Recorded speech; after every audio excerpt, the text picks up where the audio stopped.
ಗಣಪತಾಯೇ ನಮಃ. ಶ್ರೀ ಗುರುದೇವ ರುದ್ರಾಯ ನಮಃ. ಎಲ್ರಿಗೂ ನಮಸ್ಕಾರ ಸ್ನೇಹಿತರೆ, ನಾನು ನಿಮ್ಮ ಪ್ರಕಾಶ್. ಸ್ನೇಹಿತರೆ, ಇಂದು ನಾನು ನಿಮಗೆ ಒಂದು ವಿಭಿನ್ನವಾದ ಸರಳ ರೀತಿಯ ವಶೀಕರಣ ಮಂತ್ರ ತಗೊಂಡು ಬಂದಿದ್ದೀನಿ ಸ್ನೇಹಿತರೆ, ಈ ಕ್ರಿಯೆನ ನೀವು ಶನಿವಾರದ ದಿನ ಮಾಡಬೇಕಾಗುತ್ತೆ. ಸಮಯ ಬಂದು ಮಧ್ಯಾಹ್ನ 1ರಿಂದ 3 ಒಳಗೆ ಮಾಡಬೇಕಾಗುತ್ತೆ ಸ್ನೇಹಿತರೆ. ಇದನ್ನು ಹೇಗೆ ಮಾಡಬೇಕು ಏನು ಎಲ್ಲ ತಿಳಿಸ್ಕೊಡ್ತೀನಿ. ಅದಕ್ಕೂ ಮುಂಚೆ ನನ್ನ ಚಾನಲ್ನ ಸಬ್ಸ್ಕ್ರೈಬ್ ಮಾಡಿಲ್ಲ ಅಂದರೆ ಸಬ್ಸ್ಕ್ರೈಬ್ ಮಾಡಿ, ಲೈಕ್ ಮಾಡಿ, ಶೇರ್ ಮಾಡಿ, ಹಾಗೆ ಬೆಲ್ ಐಕಾನ್ ಬಟನ್ ಪ್ರೆಸ್ ಮಾಡೋದನ್ನ ಮರಿಬೇಡಿ. ಏಕೆ ಅಂದರೆ ಮುಂದೆ ನಾನೇನು ವೀಡಿಯೋಸ್ ಬಿಡ್ತೀನಿ ಅದೆಲ್ಲರಿಗಿಂತ ಮುಂಚೆ ನಿಮಗೆ ಬಂದು ಸೇರಬೇಕು. ಬನ್ನಿ ಸ್ನೇಹಿತರೆ, ಇದರ ವಿಧಿ ವಿಧಾನ ತಿಳ್ಕೋಣ. ಸ್ನೇಹಿತರೆ, ಇದನ್ನು ಶನಿವಾರದ ದಿನ ಮಾಡ್ಬೋದು, ಇಲ್ಲ ಯಾವುದಾದ್ರೂ ಅಮಾವಾಸ್ಯೆ ದಿನ ಮಾಡ್ಬೋದು.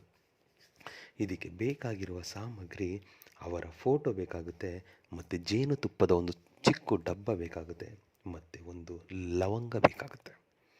ಇಷ್ಟನ್ನು ನೀವು ಇಟ್ಕೊಂಡು ಶನಿವಾರ ಇಲ್ಲ ಅಮಾವಾಸ್ಯೆಯ ದಿನ ಮಧ್ಯಾಹ್ನ 1ರಿಂದ 3 ಒಳಗೆ ಉತ್ತರ ದಿಕ್ಕಿಗೆ ಮುಖ ಮಾಡಿ ಕುಳಿತುಕೊಂಡು ಆ ಜೇನುತುಪ್ಪ ಡಬ್ಬ ಕ್ಯಾಪ್ ಓಪನ್ ಮಾಡಿ ನಿಮ್ಮ ಮುಂದೆ ಇಟ್ಕೊಳ್ಳಿ.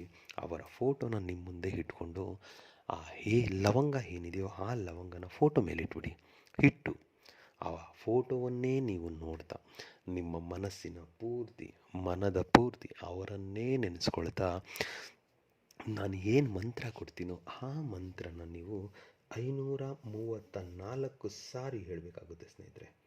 534 ಸಾರಿ ಹೇಳಿ ಆದ ಮೇಲೆ ಆ ಲವಂಗವನ್ನು ಫೋಟೋ ಸಮೇತ ಫೋಲ್ಡ್ ಮಾಡಿ ಆ ಜೇನುತುಪ್ಪದ ಡಬ್ಬದ ಒಳಗಡೆ ಹಾಕಿ, ಅದು ಎಷ್ಟು ಟೈಟ್ ಆಗುತ್ತೋ ಅಷ್ಟು ಟೈಟ್ ಮಾಡಿಬಿಟ್ಟು ಹರಿಯುವ ನೀರಿನಲ್ಲಿ, ಇಲ್ಲ ನೀರು ಸಿಕ್ಕಿಲ್ಲ ಅಂದರೆ ಯಾವುದಾದ್ರೂ ಒಂದು ಖಾಲಿ ಪ್ರದೇಶದಲ್ಲಿ ಹೂತಾಕಿ ನೀರಿದ್ರೆ ಹರಿಯೋದಿಕ್ಕೆ ಬಿಡಿ. ಇಷ್ಟು ನೀವು ಮಾಡಿ ಬಂದರೆ ಸಾಕು ಸ್ನೇಹಿತರೆ. ನಿಮ್ಮ ಹಿಂದೆ ಅವರು ಹುಚ್ಚರಾಗಿ ಅಲಿತಾರೆ. ನೀವು ಬೇಡ ಅಂದರೂ ಅವರು ನಿಮ್ಮನ್ನು ಬಿಟ್ಟು ಹೋಗಲ್ಲ, ನಿಮ್ಮ ಹಿಂದೆ ಬಂದುಬಿಡ್ತಾರೆ. ಅದಕ್ಕೆ ಮಂತ್ರ ಹೀಗಿದೆ: ಓಂ ನಮೋ ಲಿಂಗೋದ್ಭವ ರುದ್ರದೇವಿ ಮಂ ಅಮುಕಿ ವಶಂ ಕುರು ಸ್ವಾಹ. ಮಂತ್ರ ಇನ್ನೊಂದು ಸಾರಿ ಹೇಳ್ತೀನಿ ನೋಡಿ ಸ್ನೇಹಿತರೆ.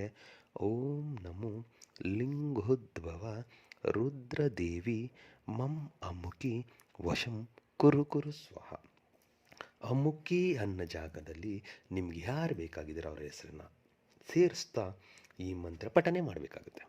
ಮಾಡಿ, ಖಂಡಿತ ಒಳ್ಳೆಯದಾಗುತ್ತೆ. ನಮಸ್ಕಾರ, ಎಲ್ಲರಿಗೂ ಮಂಗಳ.